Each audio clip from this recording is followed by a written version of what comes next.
नमस्कार दोस्तों, पिछले वीडियो में हमने बात करी थी मुंबई के लिए मैनग्रोव क्यों जरूरी है और कैसे डेवलपमेंटल प्रोजेक्ट के कारण ये मैनग्रोव्स खतरे में आ रहे हैं। लेकिन कहानी यहीं खत्म नहीं होती। आज की इस पार्ट 2 में हम जानेंगे कि कोर्ट ने मैनग्रोव को लेकर क्या सख्त निर्देश दिए हैं और सरकार ने आगे क्या कदम उठाने की बात कही है, और सबसे ज्यादा जरूरी, हमारी क्या भूमिका है मैनग्रोव को लेकर। नमस्कार, मेरा नाम है आलोक पांडे और सबसे पहले बात करते हैं कोर्ट की। बॉम्बे हाई कोर्ट ने कहा कि मैनग्रोव सिर्फ पेड़ नहीं है, ये मुंबई और थाने जैसे कोस्टल इलाके के लिए नेचुरल प्रोटेक्शन का काम करती है। और कोर्ट का कहना है ये बाढ़ को रोकती है और इकोलॉजिकल बैलेंस बनाती है। अब क्योंकि मैनग्रोव एक इन्वायरमेंट से जुड़ा मुद्दा है और इन्वायरमेंट अब सिर्फ भावनात्मक मुद्दा नहीं रहा, ये कानूनी तौर पर एक गंभीर विषय बन चुका है। इसीलिए कोर्ट कुछ सवाल करती है बीएमसी को और सरकार को, और बीएमसी और सरकार का कहना है कि जहां जहां मैनग्रोव हटाए जाएंगे वहां कंपनसेटरी प्लांटेशन किया जाएगा। यानी जितने पेड़ हटाए जाएंगे उससे या उससे ज्यादा पेड़ लगाए जाएंगे।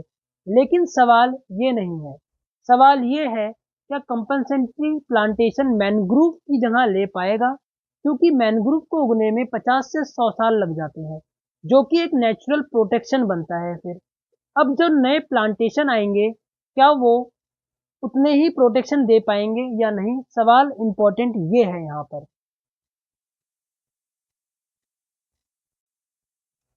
इसीलिए जब तक बहुत जरूरी पब्लिक इंटरेस्ट ना हो, मैनग्रोव को नुकसान नहीं पहुंचाया जा सकता। ये बात बहुत बड़ी है, क्योंकि इन्वायरमेंट अब सिर्फ भावनात्मक मुद्दा नहीं रहा, ये कानूनी तौर पर गंभीर विषय बन चुका है मुंबई में। इसीलिए कोर्ट ने एक और अहम निर्देश दिया है कि अब हर साल बीएमसी को रिपोर्ट सबमिट करनी पड़ेगी कि कहाँ प्लांटेशन हुआ है, कितने पौधे जिंदा हैं और इकोलॉजिकल इम्पैक्ट क्या है।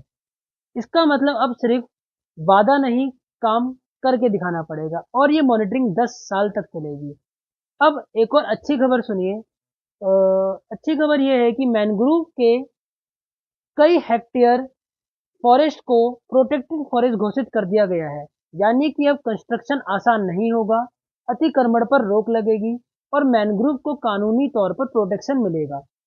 अब ये दिखाता है कि सिर्फ एनवायरनमेंट को नुकसान नहीं पहुंचाया जा रहा है, संरक्षण करने की भी कोशिश करी जा रही है।